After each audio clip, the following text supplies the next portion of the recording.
And just like that, Oh my God. every week I'm gonna Over start off that you. way. Over you.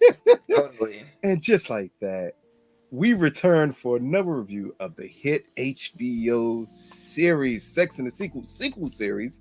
Let's see, say that 3 times fast. Mm-hmm. Sex and the City sequel series. Mm-mm. And just like that is your boy Lucas with my amazing natural goddess beauty of a co-host, Amaya Desire.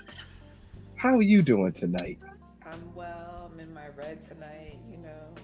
Is this in support of everything that Charlotte went through in this episode?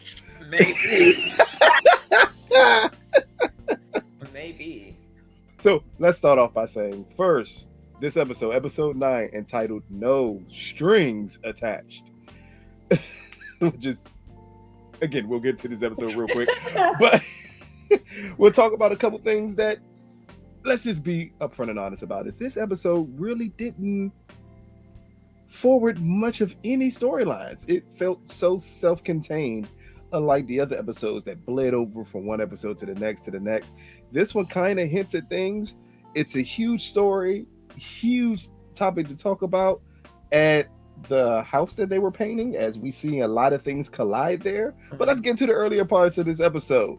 First, Charlotte not having her menstrual cycle anymore, and why they decided to highlight this in this episode in the show. Mm-hmm. So I gotta ask you, what did you think just about the way they handled women's menstruals altogether in this episode, from Charlotte not having hers to Lily worrying about hers as it pertains to her going to a party in the Hamptons? Boy, these kids are rich.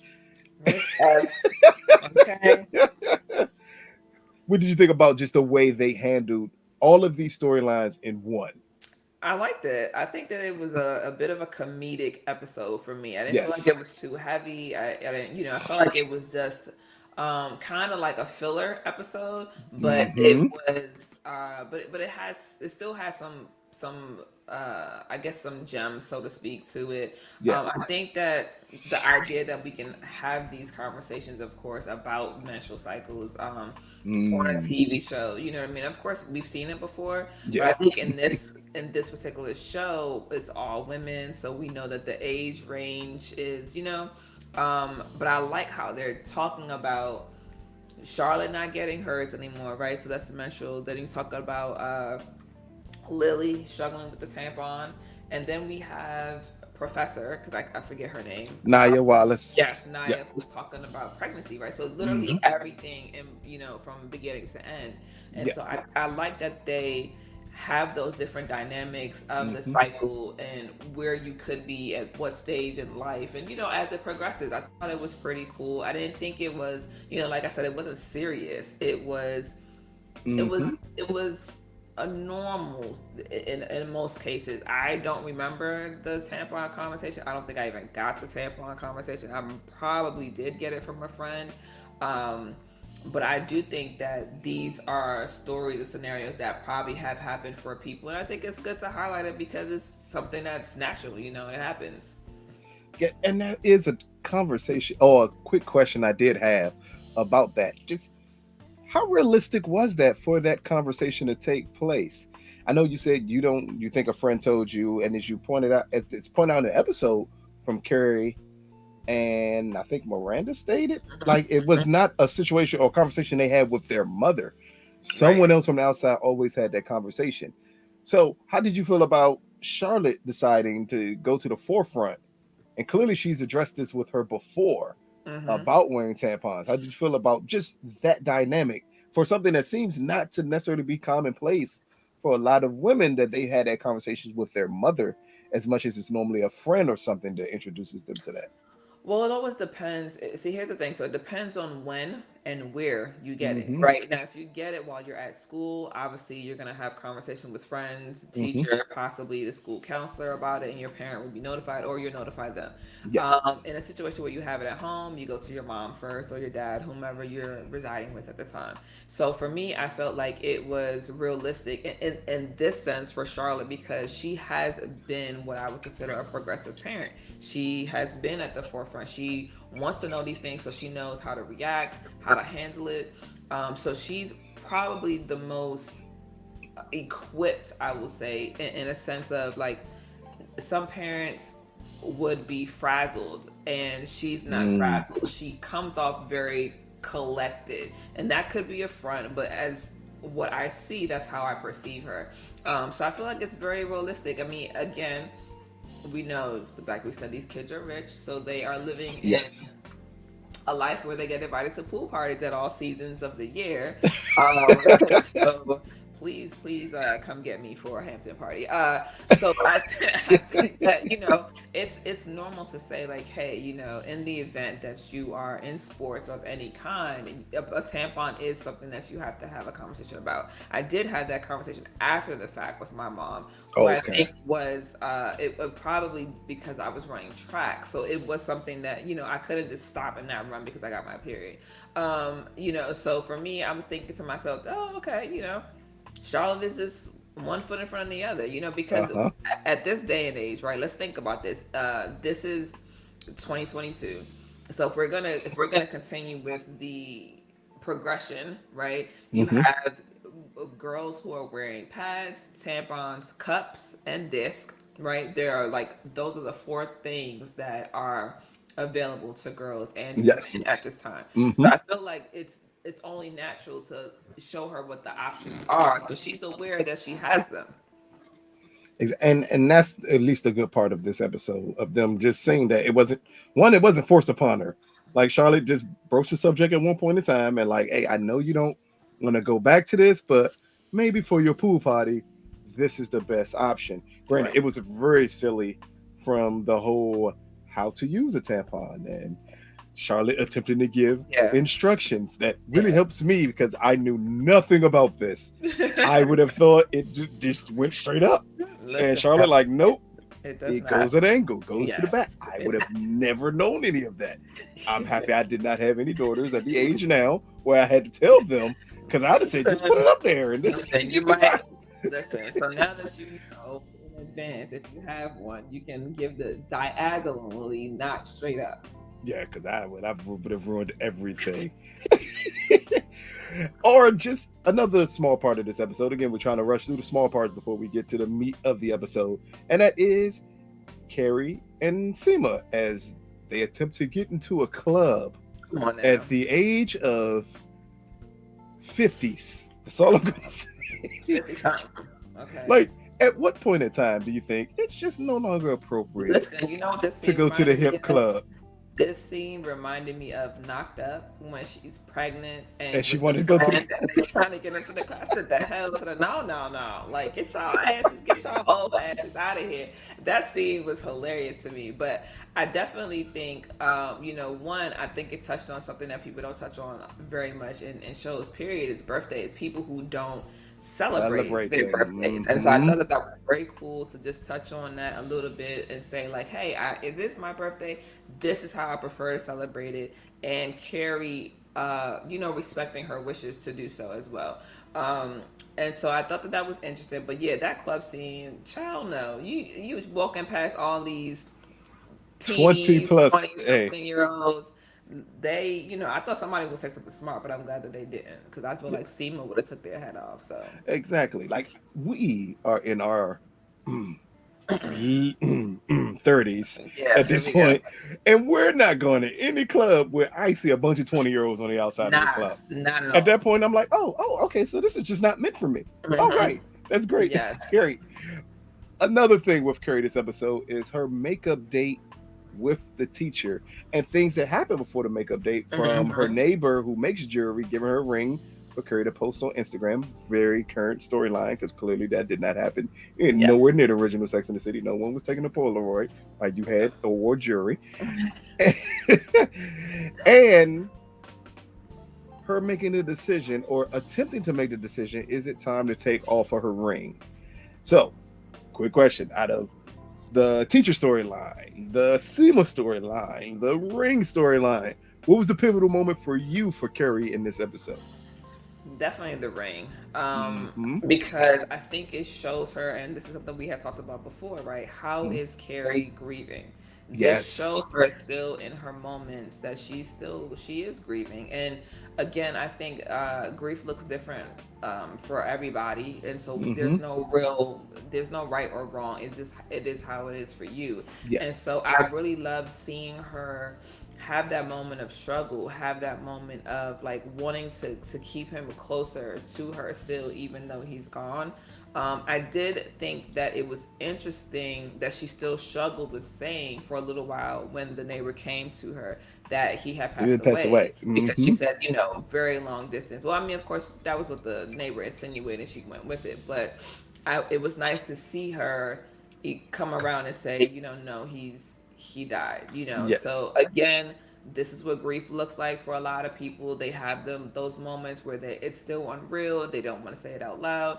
But it's good to see that Carrie is still grieving, but it's going on her time and she's still making steps. And I like that because you can, for me, what it showed was you can kind of take a step back, or it'll feel like you took two steps back. But even Mm-hmm. in just a small instance, you can still take two steps forward. And I really did enjoy that. Yes. That was an amazing moment for me in this episode. Just from her when she put on the ring and she double banded the ring, even going on a date with the teacher who's also dealing with a loss, and then them sharing that moment of him letting her know, like, it's not weird that you're not over this yet. Like, I Right. still every day listen to the last voice message that my wife left me. Hmm. Again, it's just showing two people going through grief in different ways. One who thinks I'm maybe ready to move on, and the other one who's still stuck in, like, I'm not. I don't think I'm prepared yet. Right. So now let's get to the best part of this episode, and that is Charlotte and LTW showing up in a super stretched limousine to a paint party per Yeah. se, to Uh-huh. help the less fortunate. Let's just talk about this whole paint thing before we get into the serious conversations of the paint thing. One, it's the showing up in a limo. Two, it seemed like, no, it's so difficult for white people these days. I'm going to just take my money and sit my brown self down and write a check. Or Carrie deciding, even in or overalls, I'm gonna paint in these heels. Listen, it's the heels for me. It's the heels for me. I was so proud. I said, you know what? When I grow up, I want to be like Carrie. Look here. I wanna paint in heels because listen, the kind of strength that her feet got, Carrie could survive an apocalypse. You hear me? She can survive an apocalypse because she gonna be able to walk and walk and walk and walk for days because she been doing everything in heels. Absolutely. Everything. I did not expect when they panned down that she would have heels on with those overalls. I Girl, said, you well, know damn well who you talking about? Who is you fooling right now? Who you fooling? Get out of here, sir. Stop playing. well, now let's get to the best part of it, the serious part of this episode, and that is the conversations that take place in this house as they're painting. First, start off at the beginning when they're teaming up, and Steve picks Carrie to team up with, and Miranda tries to pick her son, and he quickly dismissed her and said he was doing it with his girlfriend. Do you think that was because it's his girlfriend or because of the situation that their family is currently in? Oh, 110% because of the situation. Like I ain't got time for you. You know what I mean? Listen, I'm a grown up, and as a grown up, when my mom got remarried, I definitely had that moment like, you ain't my daddy. Okay, so and don't get me that, as soon as your mom starts acting up and you hurt, and that hurts your dad, or vice versa, kids are always going to lean towards the parent who is feeling some kind of way, who's feeling some, Mm-hmm. and I think that this is a accurate example of one, he was already feeling like she was probably judgmental towards him and some of his behavior. Mm. So it's kind of like, well, how dare you talk about me and this is what you're doing to my dad? So of Mm. course we don't get a lot because we don't see the interaction. We don't know what's been said. We don't know we don't know. Exactly. So for me, I'm just going to go based on it's probably because the cat's out of the bag and now, he's like, well, of course I'm going to side with my dad. That's usually how it goes anyway. If whichever parent is getting hurt That's the or one. appears to Yep. be hurt, that's the one whose side you're going to be on. Oh, and then let me go back because I did skip one thing, and it's brought up by Miranda also, and that is just her interaction with Shay this episode, from them going out to eat at a diner, a fan coming over to take pictures, and the first thing Miranda says is, "Oh no, I'm just the I'm girlfriend." just a girlfriend. And then the fans deciding just to let Shay know, where you slept with multiple friends of ours. Vegas, New York, Toronto. Where else again? That whole list was. I said, well, damn. Or even Shay pointing out to Miranda, like the stereotypical ways you perceive a relationship. Yeah. You can't do that with me. Right. You're not just a girlfriend. You're not this. You're not that. Like, they made sure to point that out to Miranda, how they perceive this relationship working. How did you feel about just the whole moments with Shay in this episode? Well, I think that Miranda should have asked questions. The minute that Shay said, I am not going to be able to give you traditional, when you're not sure what that means, or you are assuming something, you should probably ask a question. I think that Shay has been more than open. I feel like they are an open book enough to where Miranda could go and ask questions for clarification, for certainty, because now that something bothers my soul so much about Miranda's high-pitched voice, her uncertainty, her insecurity. Like, the whole thing just makes me cringe, because I'm thinking to myself, I get it, right? We've all been in love. We've all been in lust. We've all been in really deep like. We've all thought like, oh my God, this is my person. So I understand those things. However, I feel like, especially when you're coming out of something, specifically a marriage that you've been in for umpteen years, there should be a pause for you to have a conversation with this person, and also have a conversation with yourself. We never see Miranda having moments to herself. If you think about it, this whole entire season so far, she's always been with somebody, whether it's Steve, whether it's Shay, whether it's the girls. She's never had these moments. And I'm not sure that Charlotte has. I think maybe one. But of course we know Carrie has, because that's always been the character. Yes. But I really feel like Miranda deserves a moment of pause. So to me, she's very flustered. And I don't think that Shay gives any reason for her to be as flustered as she is. I think there's an assumption based on the lifestyle that Shay has lived that would give Miranda, like, these reasons to kind of flare up. But that is something that we have to talk about, in as far as her insecurity, her uncertainty, and this new move in her life looks like, because it is very new. So when you're making such a big transition, there should be a moment where you say, let me just have a day to myself, where I gather my thoughts together, and I can just be like, all right, cool. I mean, we see it from the moment that Miranda opens the door and Shay answers, and Miranda's first initial reaction, just based off of Shay's reaction to her just magically showing up at her apartment. Like, it's like, how do you just show up at their apartment and not think they would be uncomfortable with that? Right. And the moment she does it, all Miranda thinks is, you're sleeping with someone else. Not that they just want time to themselves. As they said, like, I'm here writing. Right. I'm like, I wish you would have called first. Yeah. And Miranda stays focused on the traditional things that she's accustomed to doing in a relationship. Yeah. Do you think that still plays a part? Because we see that Miranda in this episode, or in this series, she uses the proper pronouns, but we also see she treats the relationship like it's two women. Yeah. Like, so it's right. Yes, like it's a conflict. Because she said, oh, if it was me and another man, I would have never shown up this way. Right. That almost insinuates, but because I see you a certain way, I'm comfortable in doing things that I wouldn't do in a relationship with a man. Right. And for they to have to point out to Miranda, like, you can't see it any way that way.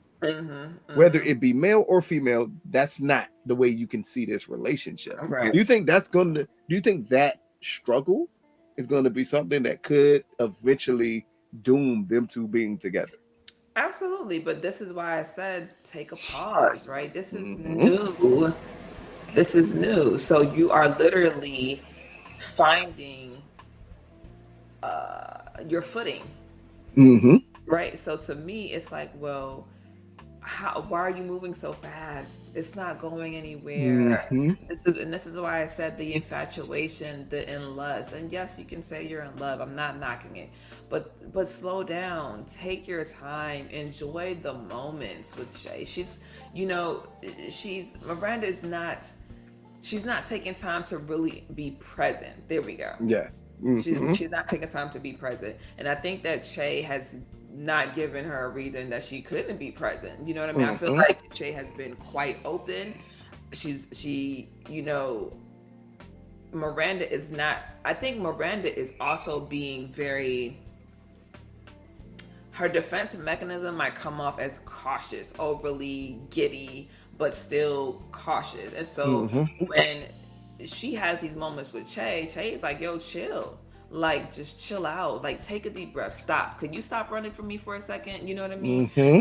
And I think that that is going to be reason enough for them not to be able to go the distance that they would want to. And I think that that's because, like I said earlier, Miranda's insecurity is not giving her room to just blossom something naturally into what it could be. And I think that's what Shay is trying to say. Shay is trying to say, like, look, we're here. Let's make the best of it. Let's take it one day at a time. Let's learn each other. Let's just date. Let's go through this. And Miranda is so bent on, like, you heard what she said. It has to work, right? Because Yep. she loves Okay. she loves Yep. Steve. She blew up her life Yeah. for this. So she like, it has to work with they. Because if it doesn't, what am I left with? Right. And if them don't want it to work, now what? Eh, Am I not good enough because this didn't work? I think that's the part that I'm trying to get to is where I don't think Miranda actually sees her self worth. Like, I don't think she understands this transition that's happening. And in taking a moment, she could actually just sit there, enjoy Shay for what they are currently, and let the future come as it may. Exactly. And then speaking of someone who's not willing yet to let go, we get a girl code violation because it would definitely be a guy code violation. And that is the conversation between Mm-hmm. Carrie and Steve Mm-hmm. as he decides at this moment while they're painting this house, doing this charitable thing, to ask her questions about Miranda and Che. Coming from your perspective, because coming from a male perspective, I know what I would think if the roles were reversed here. Uh-huh.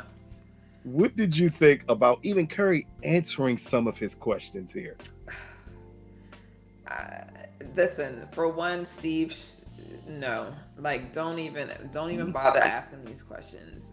And I feel that I don't know if Carrie would have answered those questions had she not been grieving, Yes. because despite Miranda being alive, Steve is grieving their marriage because Yeah. it is coming to an end as he knows Uh-huh. it.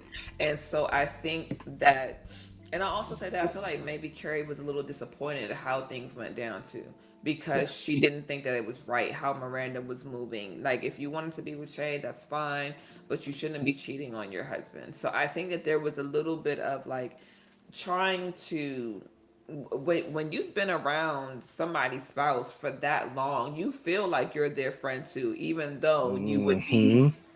that person's friend, right? So if you got married, and you and I have been friends for 7 years or more now, so you get married and you've been married for 10 years, at this point I would know your wife to some degree, but Exactly. you are still my friend. You are the reason why I even know her. So I could not, under any circumstance, give any, information that's not mine to give. And I think that sometimes it's a very, very, very thin line, and you don't know how to respond to it.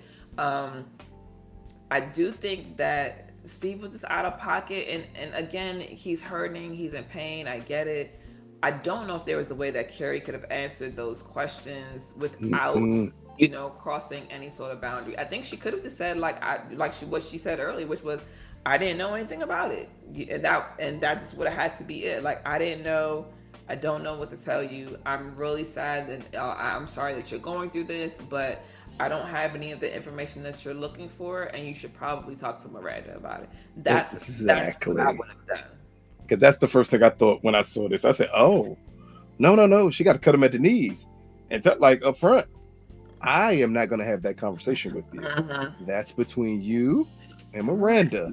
Do not include me in this.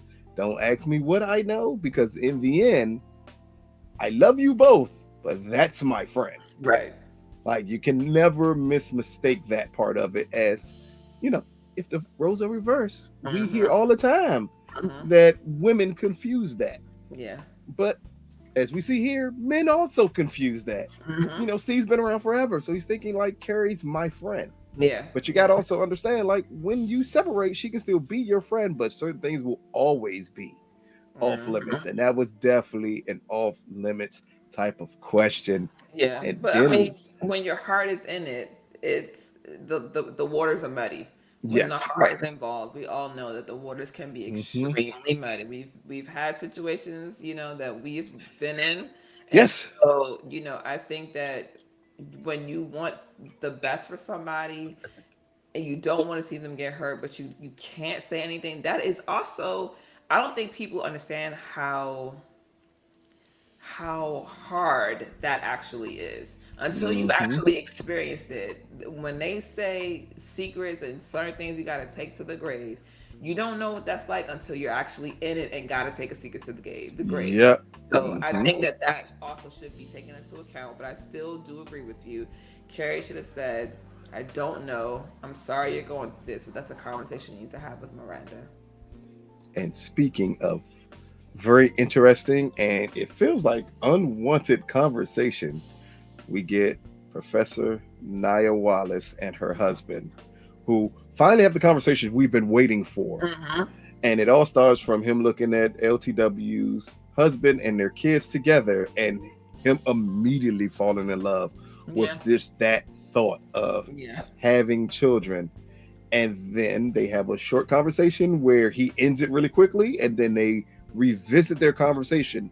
And that's what I want to focus on, because that to me is one of the biggest moments of this episode. And that is, if from the beginning we establish what we are you allowed to pivot knowing what that pivot could do to your spouse? Yeah. I mean, because the thing is, and we've said this plenty of times, right? The 20-year-old me is not the 30-year-old me, and the 30-year-old me is not the 40-year-old me. So you are going to grow, and sometimes that means also growing out of your partner. It happens. Who right now we have Jason Momoa and Lisa Bonet, right? They're getting separated. Megan Good, Devon Franklin separated. We don't know what the cause is, but we know that whatever happened, there was a pivot in the marriage, and they decided, you know what, your happiness is also my happiness, and my happiness is also your happiness. I think it's best that we part ways here. I feel that one of the hardest pivots ever in a marriage is always going to be the children situation, because that's not a dream that most people who want kids is willing to give up. And that's just going to be something that they'll have to either work through, but I don't think it's going to work. I think that I think it will hurt, but I think they will still be amicable. I think it'll be peaceful as it can be, but it's going to hurt, but it's still not. I think that at the end, they're going to decide to split. So is it any responsibility laid on if you're going into this marriage? Because she says a beautiful thing when she says, don't let the miracle of us meeting each other not be enough. Like they had that conversation beforehand. I understand the pivot happens, but can the person that the pivot happens to still feel cheated? Absolutely. I mean, I don't feel like if this were my situation, I would feel absolutely cheated. I would feel stuck.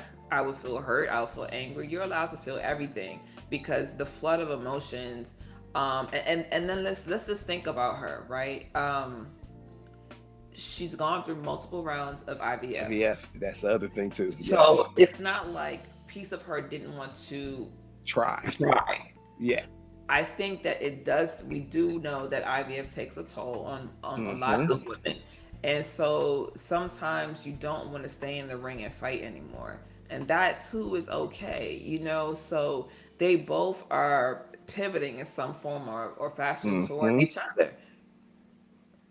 So you got to wonder, will they ever have the conversation of possible adoption instead? Surrogacy maybe instead, because clearly, again, she was willing to try to have that child Hmm. multiple times. That's a loss happening repeatedly Yes, whenever that happens. So it's a certain yes. amount of sensitivity that you would kind of expect him to have towards her because of that. But Hmm. also, he's stuck in a situation where, as she said, his mood changes daily. One Hmm. day he's perfectly fine. I'm more than enough. The next day he sees a minivan and I gotta have kids. Yeah. I mean, I think that he should be, of course, compassionate towards her. This is his wife. She's tried for him Hmm. specifically. And so I do think that when it's really like synced or Hmm. seeped into you, rather, when it's seeped into you, there's no amount, at some point in time it's going to come out. Yeah. He can put makeup on, he can put three different shirts on. If that thing want to come up out, it's going to come up out, you know what I mean? So Hmm. that's like me. I would never ever date a man who does not want children, because I know for a fact that I want kids. Hmm. Now, when you decide that isn't enough for you, and this woman has tried repeatedly, you know, I think sometimes the thing with adoption is that people want to know what their genes They, yeah. create, and it's perfectly okay. It's perfectly okay. I think that maybe now we all know that surrogacy is not a cheap process. I'm not sure if it's as expensive as IVF. So I don't really know, but I know that it's expensive, and it's also time consuming, because you Yeah. still have to show up like this is going to be your child. You Exactly. have to have paperwork involved, and you know, lawyers and things of that nature to protect you, to protect the child. Um, so there's just a lot of things that I think that I don't know if that's a conversation that they will have. I don't see why not though, but I'm not sure if it's the fact that she doesn't want children as so much as if she doesn't want to carry. Well, we know that she wants to have a child, but I'm wondering if children, period. I think it's just children, period, that she's looking at her life and thinking that that's enough for her. Um, and that she doesn't want to Hmm. adjust what they currently have. You know what I mean? I mean, she says something extremely interesting when it deals with Charlotte dealing with Lily, and she says, "Oh no, I can't deal with that. There's Mhm. no way I will be able to. I don't want to deal with that." That's almost a signal of saying, like, I think it's the situation where both of them are kind of firm in their ways, but they're just not being honest with one another yet. Right, right. Which is, he's 100% sure he wants to have kids, and I think she's 100% sure she doesn't. Yeah, yeah, I would And agree then with you. and then that's when the conversation needs to take place of, this is no longer going to work, because if you want kids and I don't want kids, we can't have kids together. Yeah, Because the last thing she really wants to do is have that kid and resent him for it, or him stay in that marriage with her and resent her yeah, for not yeah, having his child. yeah, I, absolutely. I think that leads to opportunities of cheating, mm-hmm. right? Because you never know what misery will drive you to do. Because Yes. we've seen it before, where you know people are in a marriage and or whether or not they cheat, or they just leave and then decide like to do exactly what it is that they wanted to do. Exactly. I think that they are teetering in rocky waters at this point, and they should Mm-hmm. be authentic and honest with one another about what they actually want and need for this marriage to continue. Because at that point, you can choose to maybe go an alternative route. We've seen it. We've seen it brought up before. We Mhm. had a celebrity. I cannot remember her name off the top of my head, who had her kids. All of them are in their 20s. She got married. She said if he wants to have a kid, he can go out and do that Mhm. and then come back home. and that's his kid because he wants to have one. I know I'm just not having one. And I can help him in the process, but I don't even want to fully raise the kid. That's up to you and the child's mother, but that doesn't mean we don't have to be together. Like it's so many things, especially in this progressive society, that you can choose to do. Yeah, it's just that it seems like they just need to have that conversation, and I'm hoping they do this season, and we get to see it because that is something that's a great conversation. It is. It is. I think that is one of the number one things that marriages, transparency and vulnerability, especially when it comes to children, money, sex, like those are things where conversations have to be 100. You know what I mean? You have to sit at the table and have it raw, no filter, you know, not disrespectful to either party, but you know what I mean? But like really just being honest, because like I said, those things are make or break. So hopefully we get to see that, and we can talk about again another amazing episode. And just like that, oh my gosh, get me out of here, people. We are done with this week's review of Just Like That. Again, this episode is called No Strings Attached. You can catch us every Thursday at 4 a.m. right after the episode premieres, drops, and you see it. You can come check us out, or again, as some people already do, check us out beforehand, or just check us out and not pay any attention to the show. However you feel the need to do it, we are here. The only thing I want to bring up is I saw in the comments last week, right? I don't always go in there because some of y'all are evil at times, and it's hilarious to me. But you all brought up about us and Shay and how at times we don't use the correct pronouns. Look here, we said at the beginning of this, at times it's gonna slip. We're human. Just expect it. It's gonna happen. We'll try our best to correct ourselves and use the proper pronouns. We've gotten much better. Much better. Again, this is a progression, people. We're gonna get better, and we're gonna use it better, and these reviews are gonna get better. And you can always catch us again and call us out if you see it again. I know it happened a couple times this episode. I'm just not gonna tell you where, because I even caught myself a little bit, but that's fine. Yes, exactly. Again. And I feel like, and if you're also still using tampons, just pull and keep pulling. You know, just keep looking for the string, and you'll eventually find it. How often do those things get lost? Listen, you'd be surprised. God! You'd be surprised. I definitely lost one before. At least I thought I did. Oh my God! See, I had the same moment that Lily did. I was like, "Ma, so you finna come in here and help me or nah?" Because like this ain't looking too good. But I also have a younger sister, so you know, shout out to sisters. Yeah. Hey, because if the fear of every single dad in the world. If you have a daughter, you gotta have somebody on standby. But if you got a wife and she say, "Babe, I need you to pull," just one full swoop, okay? Just hey, let the Red Sea go. So thank you all for tuning in this week. Peace, people. Bye, guys.